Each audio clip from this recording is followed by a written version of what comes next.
আসসালামু আলাইকুম সবাইকে। আজ আমরা এই প্রশ্নটি সমাধান করব।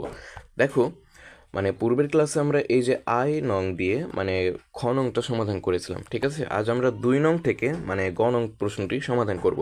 দেখো, 2 নম্বরে দেওয়া আছে cos 3 theta minus sine 3 theta is equal to 0, ঠিক আছে। এখন গ নংয়ে বলা হয়েছে B is equal to 2 theta হলে 2 নং হতে প্রমাণ করো যে sine 3b is equal to 3 sine B minus 4 sine cube B, ঠিক আছে। দেখো, এখানে একটা সমীকরণ দেওয়া আছে। এই সমীকরণ থেকে যদি আমরা থেটার মানটা বের করে নিতে পারি, সেই থেটার মানটা আমরা এই যে এখানে 2 থেটা আছে না, এই থেটার জায়গায় বসিয়ে দিলে আমরা দেখো বি এর মান পাবো। এই বি এর মানটা কি? এটা কিন্তু এই যে এখানকার কোণের মান, ঠিক আছে। বি কোণের মান পেয়ে যাব। তখন আমরা যদি এই বাম পক্ষে বি এর মান বসিয়ে দেব, ফলে মান পাবো, এবং ডান পক্ষে বি এর মান বসিয়ে দেব, ফলে মান পাবো। ফলে আমরা বলতে পারবো যে ডান পক্ষ সমান বাম পক্ষ বা বাম পক্ষ সমান ডান পক্ষ, ঠিক আছে। আশা করি বুঝতে পেরেছো। আমাদের টার্গেট হচ্ছে এই বি কোণের মান বের করা, ঠিক আছে। দেখো, আমাদের যেটা দেওয়া আছে আমরা সেটা লিখেছি, ঠিক আছে। প্রথমে আমরা থেটার মান বের করব। দেখো, cos 3 theta minus sine 3 theta is equal to 0, এটা তো দেওয়া আছে, তাই না? আচ্ছা, আমরা মাইনাস সাইন 3 থেটাকে আমরা কি করব? ডান পক্ষে নিলাম, ঠিক আছে।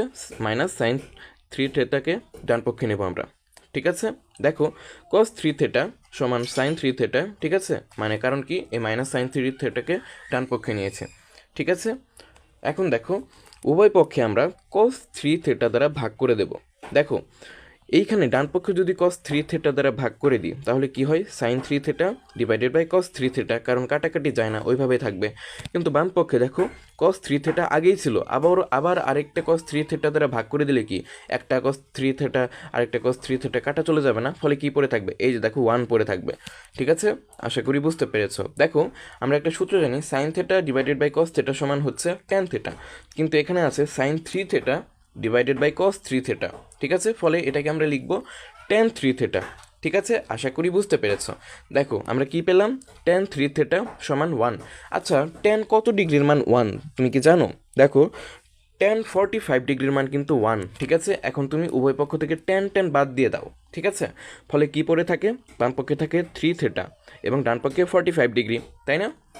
দেখো, 45কে আমরা 3 দ্বারা ভাগ করলে কিন্তু 15 পাই, ঠিক আছে। থেটার মান আমরা কত পেলাম? 15 ডিগ্রি। এখন এই থেটার মানটা আমরা এই যে এখানে বসিয়ে দেব, ঠিক আছে। বি সমান 2 থেটা দেওয়া ছিল না আমাদের, কারণ আমাদের বি এর মান তো বের করতে হবে, তাই না?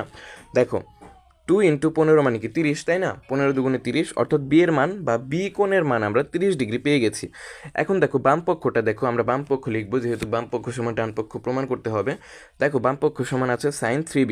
দেখো, সাইন 3 ইন্টু এই বি কোণটা কিন্তু 3-র সঙ্গে গুণাকারে আছে। দেখো, 3 ইন্টু সাইন, এখানে বি এর মান কত পেয়েছি? 30 ডিগ্রি, তাই না? এই যে দেখো, 30 ডিগ্রি। আচ্ছা, 3 ইন্টু 30, ঠিক আছে। 3 ইন্টু 30 30, তাই না? দেখো, সাইন 90 ডিগ্রি হয়, তাই না? সাইন 90 ডিগ্রি, অর্থাৎ আমরা জানি সাইন 90 ডিগ্রির মান কিন্তু 1, ঠিক আছে। সাইন 90 ডিগ্রির মান 1, ঠিক আছে। এটা হচ্ছে বাম পক্ষের মান। এখন ডান পক্ষে আমরা মান বসাবো, বি এর মান। দেখো, 3 সাইন বি, আশা করি মান বসানো তোমরা পারবে। দেখো, 3 sine 30 degree 4 into sine 30 degree cube আছে, তাই না? দেখো, আমরা এখানে মান বসিয়ে দেবো, 3 ইন্টু সাইন 30 ডিগ্রি মান হাফ, ঠিক আছে। সাইন 30 ডিগ্রি মান হাফ, ঠিক আছে। তুমি আশা করি ক্যালকুলেশন করা পারবে, ঠিক আছে। 3 ইন্টু 1/2 3 ডিভাইডেড বাই 2 হবে, ঠিক আছে। আর এখানে 1কে কিউব করলে 1ই হবে, আর 2কে কিউব করলে 8 হবে, আর এই 4টা কিন্তু এই লবে গিয়ে গুণ হবে, অর্থাৎ 4 ডিভাইডেড বাই 8 হবে, ঠিক আছে। আশা করি ক্যালকুলেশন তোমরা পারবে, দেখবে ক্যালকুলেশন করে কিন্তু এখানে 1ই আসবে, ঠিক আছে। অর্থাৎ ডান পক্ষেও কিন্তু 1ই আসবে। অর্থাৎ দেখো, বাম পক্ষ সমান ডান পক্ষ কিন্তু আমরা সমান পেয়েছি। অতএব বলতে পারি sine 3b is equal to 3 sine B minus 4 sine cube B, প্রমাণিত, ঠিক আছে। আশা করি বুঝতে পারছো তোমরা। দেখো, এটা কিন্তু অনেক সুন্দর একটা প্রশ্ন, কিন্তু বেসিকের প্রশ্ন, ঠিক আছে। এগুলো থেকে তোমরা বড় বড় প্রশ্ন সমাধান করা শিখবে। আজকের মতো এখানেই বিদায় নিচ্ছি। আসসালামু আলাইকুম সবাইকে।